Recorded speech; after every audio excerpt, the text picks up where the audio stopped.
Hey, this is Rico Figliolini, host of Peachtree Corners Life. We're here on a set shoot with George Hunter, who's going to be shooting our cover photography for our 5th issue.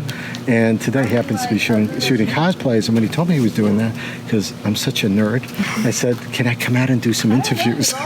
So here we are today, and there's 3 cosplayers here, and you're Blue. Blue is our 3rd cosplayer to be interviewed. I am. So, Blue, tell us a little bit about your background, a little bit about who you are and stuff.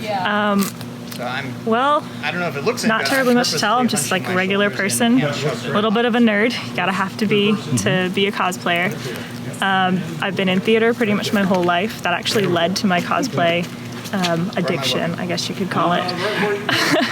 I've always been into performing, and this is just like a great mix of performing and interpersonal relations, because if you're up on a stage, you don't get that one-on-one personal relationship with your That's right. other people. So. Yeah, especially when it's dark out there and the spots are on you. Yeah, for sure.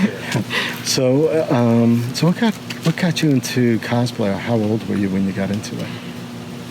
It was last year.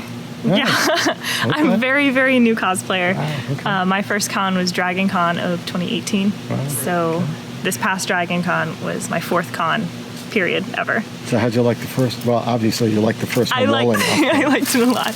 I didn't have a badge, so I just kind of like walked around and looked at all the different cosplayers, and I was like, wow, this is crazy. The amount of detail people put into their work. It's insane to me. And actually people get a chance to be out into the world with the way they'd like to see themselves. Exactly. Right? It's like, oh, I can leave the house looking like this and no one's going to judge me. That's right. That's the best part.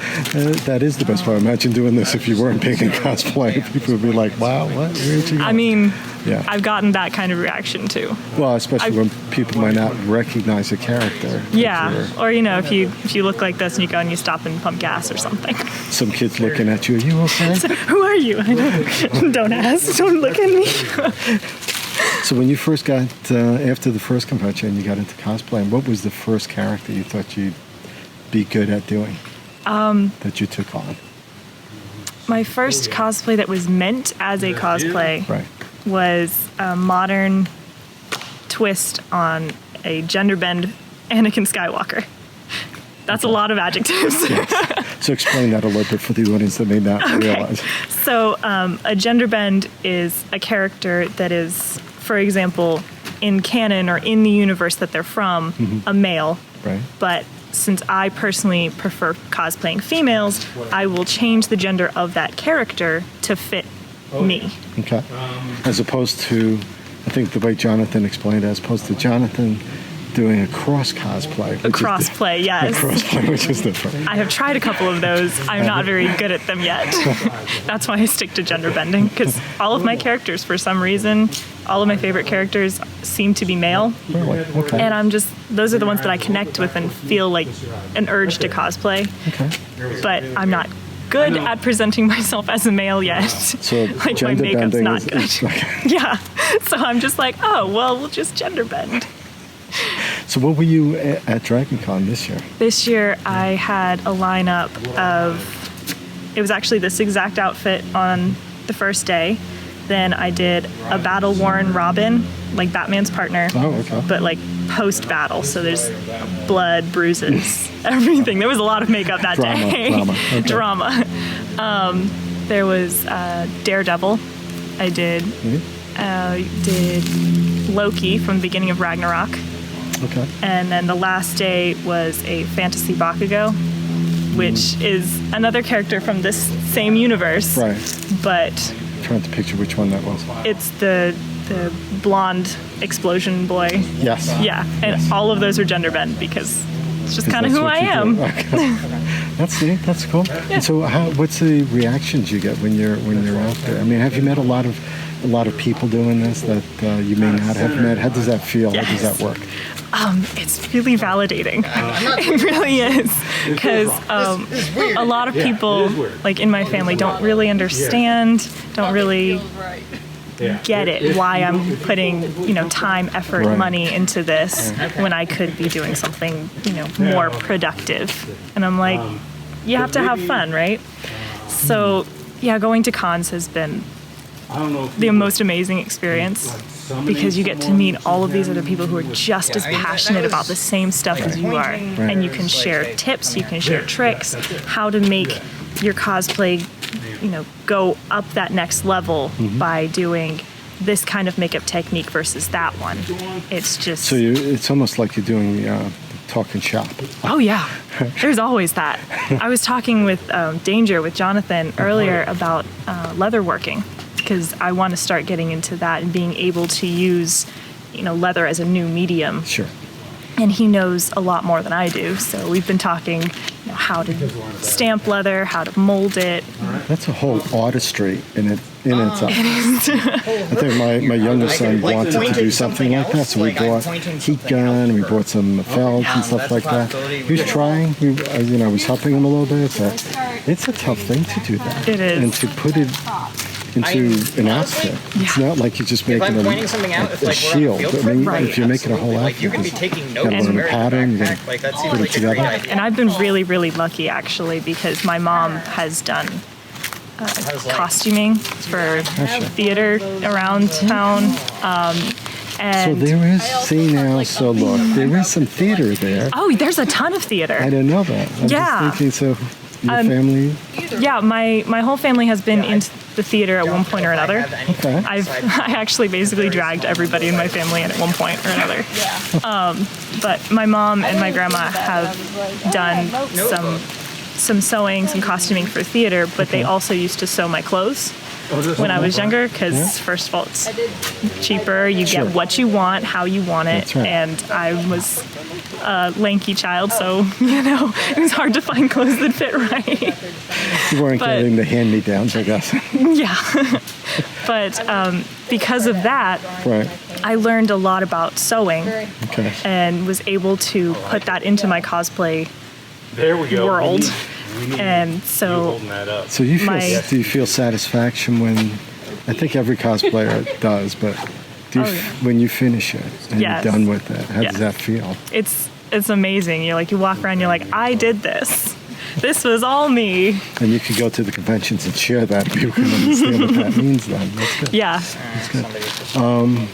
So it's not actually a photo tag, which I'm super excited about. So there is some theater back there, which is cool. So what do you want to be when you grow up? The question would be, right?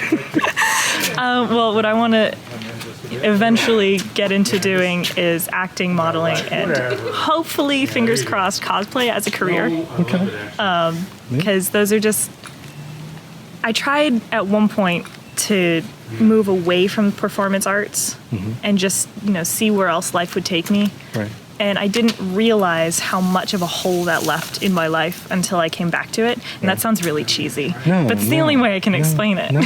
I've interviewed a few cosplayers where that universe actually validates them. Yeah. And where they may not have had good self-esteem, and that may not be the case with you, but where they may not have had that bit that was fulfilled in a cosplay world. It really is. You get so many people that you meet that will look at, your cosplay, whether you bought it, you've thrifted it, you've commissioned it, you've made it, it doesn't matter. And they'll come up to you and go, oh my gosh, that's an amazing, and then they'll name the character.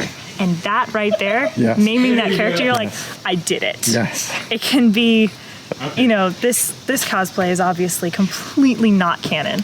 Yeah. I've gender bent, and this outfit is something that Todoroki has never worn. And they still recognize it. And they still recognize it. I mean, the wig kind of gives it away. It's a little bit. And a little bit of the burn. It's pretty recognizable. Yes. You can't, especially when you put two of you together from before. And you're like, oh, now I see it. Yes. But yeah, it's a great community. And I mean, there are bad eggs. There are bad eggs in everything. And you run into those, you're like, well, you start questioning, why did I do this in the first place? But then you find that passion again, and you figure out what started you down this path, and you're just like, this is where I need to be. Yeah, it's a bit more like the animes themselves. Yeah. They're more like the stories. I mean, they're supposed to be from, you're coming up and you're supposed to be the hero, right? So I mean, you hope that you're the hero in someone's life or something. Yeah. Unless we're all playing B-rolls or a background. Who wants to be doing that? Yeah. I've had a couple people actually come up to me and tell me that I've inspired them to start cosplaying. Have you? And to be perfectly honest, I'm so new that I didn't expect that. And does that feel? It's really, I almost feel like it's over flattering sometimes. Because I'm like, I'm not that good yet.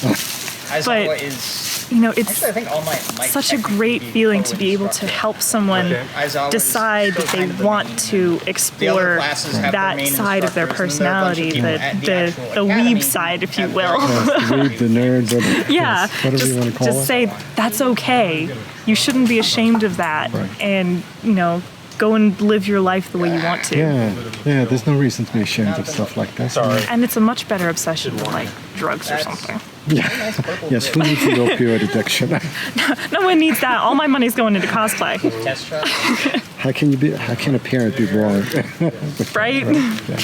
So what's your next cosplay? What do you want to do next? I have so many right now in the works. And some cosplayers do 3 in a weekend.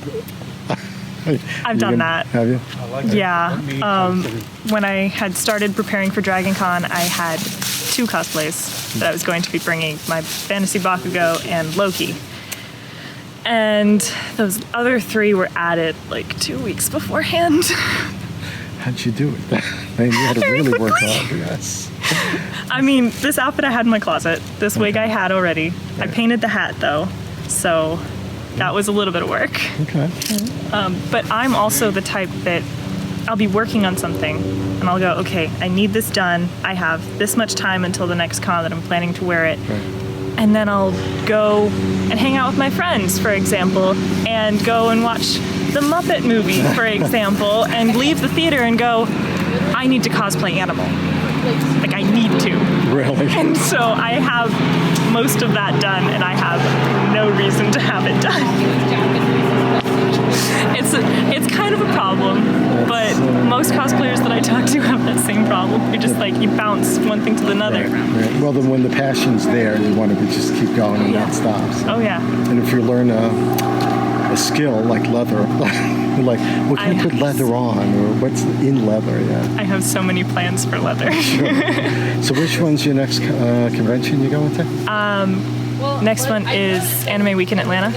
Cool. So that's on Halloween. Excellent. So we've been talking to Blue. Yeah. Blue has been out here on the shoot with George Hunter, who's doing a cover story for us. Pets and Their People, so which is not quite the same thing as cosplay.